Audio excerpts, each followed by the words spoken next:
मुख्यमंत्र्यांच्या वर्षा निवासस्थानी भाजपच्या कोर कमिटीची रात्री उशिरा बैठक। राज्यसभेच्या उमेदवारीबाबत आणि नव्यानं घोषित करण्यात आलेल्या कार्यकारिणी संदर्भात बैठकीत चर्चा।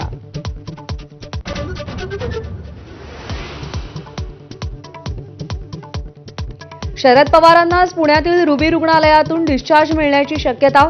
छातीत इन्फेक्शन झाल्यानं उपचार सुरू होते, मात्र आता शरद पवार पूर्णतः रिकव्हर, डॉक्टरांची माहिती।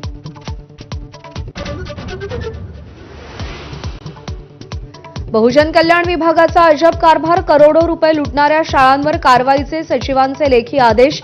संचालकांकडून आदेशांना केराची टोपली, शाळांचं पुन्हा मूल्यांकन करत मान्यता देण्याच्या हालचाली।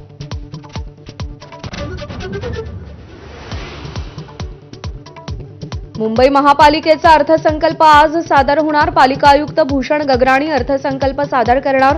मुंबई महापालिकेचा यंदाचा अर्थसंकल्प 80,000 कोटी रुपयांचा टप्पा ओलांडण्याची शक्यता। छत्रपती संभाजीनगरच्या सिल्लोड तालुक्यातील अंभई गावात 2 गट आमने सामने, 15 ते 20 वाहनांची तोडफोड, 15 जण पोलिसांच्या ताब्यात।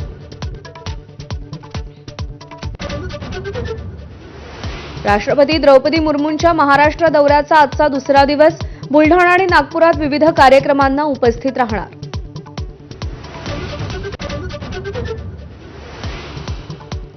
राज्यात 2 वर्षात 1,17,000 महिला आणि मुली बेपत्ता झाल्या, 80,000 सापडल्या, पण 31,000 महिलांचा अजूनही पत्ता नाही। रोज सरासरी 160 महिला बेपत्ता होत असल्याचं धक्कादायक वास्तव समोर। हिम्मत असेल तर अमेरिकेसोबतचा व्यापार करार रद्द करून दाखवा। शेतकऱ्यांच्या मेळाव्यात राहुल गांधी यांचं नरेंद्र मोदींना आव्हान। एप्स्टीन फाईल्स आणि अदानींच्या खटल्यामुळे दबावाखाली करार केल्याचा आरोप।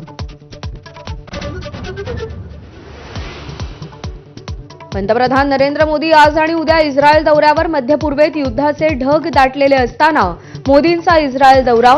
इराणमध्ये सत्ता बदलाचे वारे वाहताना मोदींच्या इस्रायल दौऱ्याला विशेष महत्त्व।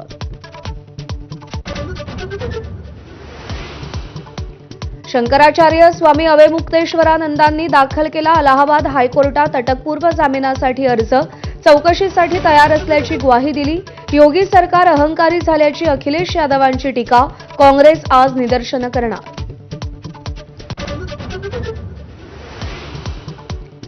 दिल्लीत लॉरेन्स बिश्नोईच्या वकिलाच्या गाडीवर गोळीबार, दुचाकीवरून आलेल्या दोघांनी गोळीबार केला। दिल्ली पोलिसांकडून बंदूकबाजांचा कसून शोध।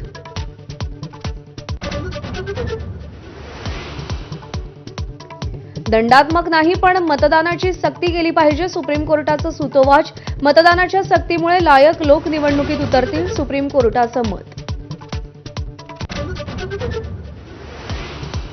T20 वर्ल्ड कपमध्ये इंग्लंडचा पाकिस्तानला दणका, 2 गडी राखून रोमहर्षक विजय। कर्णधार हॅरी ब्रूकचं आक्रमक शतक। आज श्रीलंका आणि न्यूझीलंड आमने सामने।